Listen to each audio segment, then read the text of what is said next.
Hello friends, नमस्कार। हमसे जुड़े रहने के लिए वीडियो को लाइक करें, सब्सक्राइब करें, शेयर करें and please don't forget to press.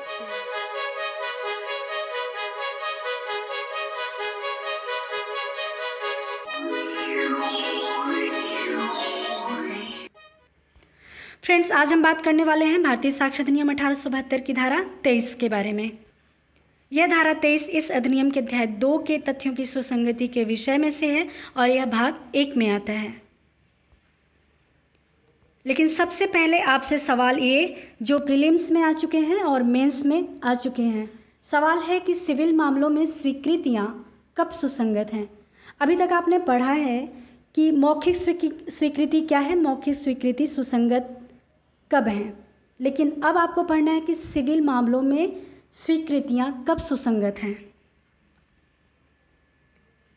स्वीकृतियां जो प्रकट नहीं की जाएंगी, मतलब ऐसे कुछ एडमिशंस होते हैं, जो ऐसे कुछ स्वीकृतियां हैं जो कि प्रकट नहीं की जाएंगी। प्रकट नहीं की जाएंगी मतलब जिनका हम एविडेंस नहीं दे सकते, वो कौन सी हैं। इसके लिए जब हम धारा 23 पढ़ते हैं बेयर एक्ट में, तो हम कुछ चीज़ें पाते हैं। जैसे सिविल मामले में स्वीकृतियां तब सुसंगत नहीं होती जब उसे इस अभिव्यक्त शर्त पर किया गया हो कि उसका साक्ष्य पेश नहीं किया जाना है। अभिव्यक्त शर्त मतलब जब हम उसको एक्सप्रेसली कह देते हैं, स्पष्ट रूप से कहते हैं कि नहीं, हम इसका साक्ष्य नहीं देंगे।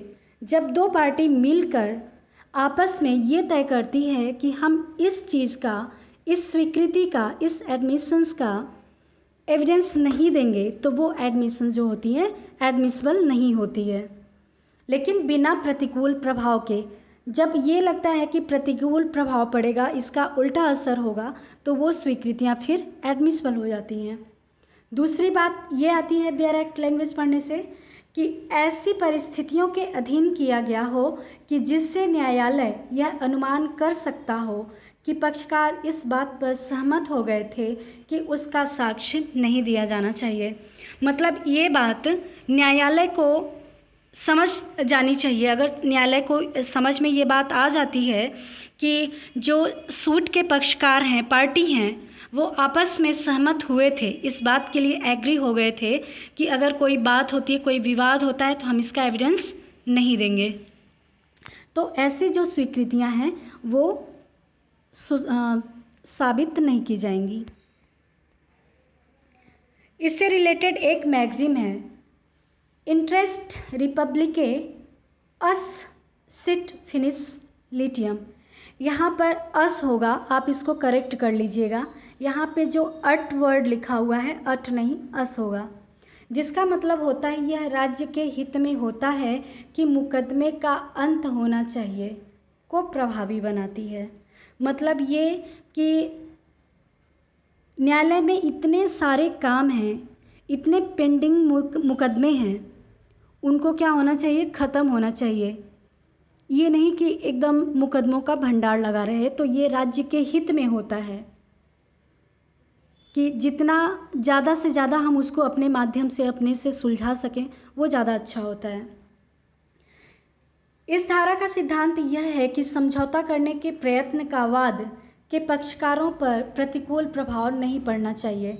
मतलब अगर पक्षकार आपस में कोई समझौता करते हैं कि हम इस विवाद को कोर्ट में नहीं ले जाएंगे, इसका एविडेंस नहीं देंगे, और पता चलता है कि उनके इस समझौते का, इस एग्रीमेंट का उन्हीं किसी एक पक्षकार पर उल्टा असर पड़ रहा है, वो हानि में, लॉस में जा रहा है, तब हम क्या करते हैं, उस जो एडमिशंस है उसको एडमिसिबल बनाया जाता है, वो ग्राह्य होता है। क्योंकि यदि ऐसा नहीं होता है तो शांति में समझौते का प्रयत्न असंभव हो जाएगा। मतलब समझौता हो ही नहीं पाएगा। शांति पूर्वक जो समझौता किया जाता है उसका कोई मतलब होता ही नहीं, विवादों का निपटारा हो ही नहीं पाएगा। यह धारा केवल सिविल मामलों को ही लागू होती है, इसको नोट कर लीजिएगा, ये प्रीलिम्स में आता है। इस धारा को नियम तब भी लागू होता है जब दो व्यक्तियों में झगड़ा हो और एक के द्वारा झगड़े के निपटाने हेतु शर्तें प्रस्तावित की गई हों। इसका स्पष्टीकरण देखते हैं। इस धारा की कोई बात किसी बैरिस्टर, प्लीडर, अटर्नी या वकील को किसी ऐसी बात का साक्ष्य देने से छूट देने वाली नहीं मानी जाएगी जिसका साथ देने के लिए धारा 126 के अधीन उससे विवश किया जा सकता है। साथ देने के लिए नहीं फ्रेंड्स, यहाँ पे साक्ष्य देने के लिए है कि धारा 126 के अधीन उसको विवश किया जा सकता है। तो जब हम धारा 126 क्या है, धारा 126, यहाँ पे धारा 126 वर्ड आया है तो हमें देखना पड़ेगा कि धारा 126 क्या कहती है। तो धारा 126 के अधीन मुवक्किल एवं उसके वकील के बीच वृत्तिक संसूचनाएं साक्ष्य में ग्राह्य नहीं होती, लेकिन कुछ परिस्थितियों में हो सकती हैं। ठीक है, जैसे मान लीजिए कोई एडवोकेट है और उसका कोई क्लाइंट है, तो उसके बीच जो भी संसूचनाएं होती हैं, जो भी सूचनाएं होती हैं, आपस में जो भी कम्युनिकेशन होता है, उसको रिलेवेंट नहीं माना गया है, एडमिसिबल नहीं माना गया है। ठीक है, लेकिन दो परिस्थितियां ऐसी हैं कि वकील भी ऐसे एडमिशंस को वो क्या कर सकता है, प्रकट कर सकता है, बता सकता है। कौन सी हैं दो परिस्थितियां? जब संसूचना यह है कि अवैध प्रयोजन को अग्रसारित करने के लिए की गई हो। मान लीजिए क्लाइंट अपने वकील से मिलता है और कहता है कि मैं ऐसा अपराध करना चाहता हूं और आप हमें बचा लीजिए। तो वकील क्या करता है, वकील क्या कर सकता है, वकील उसके द्वारा दी गई संसूचना को वो प्रकट कर सकता है, उसको सामने ला सकता है, कोर्ट में पेश कर सकता है। लेकिन अगर कोई भी क्लाइंट कितना भी अपराध क्यों न किया हो, कैसे भी अपराध क्यों न किया हो, लेकिन वकील से जो कुछ भी कहता है, सोचिए ज़रा कितनी इम्पोर्टेंट बात है कि वकील से कुछ भी कहता है लेकिन फिर भी उसको हम कोर्ट में वकील साबित नहीं कर सकता है, उसको अलाउ नहीं किया गया है, छूट नहीं दी गई है। लेकिन जब क्लाइंट ये कह दे कि मैं आगे और अपराध करना चाहता हूँ, तो उसकी इस प्रकार दी गई सूचना को वकील जो है तो कोर्ट में पेश कर सकता है, साबित कर सकता है।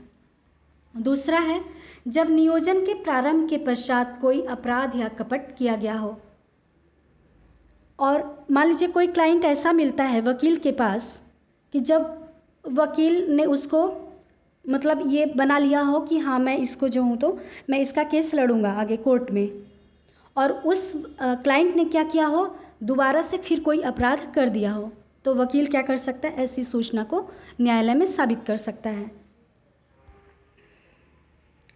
केस है सुरजीत कौर बनाम गुरबचन सिंह 1973 सुप्रीम कोर्ट का। बिना विवाद के संसूचनाएं सुरक्षित नहीं है, इस केस में यही कहा गया है। आई होप आपको ये वीडियो पसंद आई होगी। Thank you.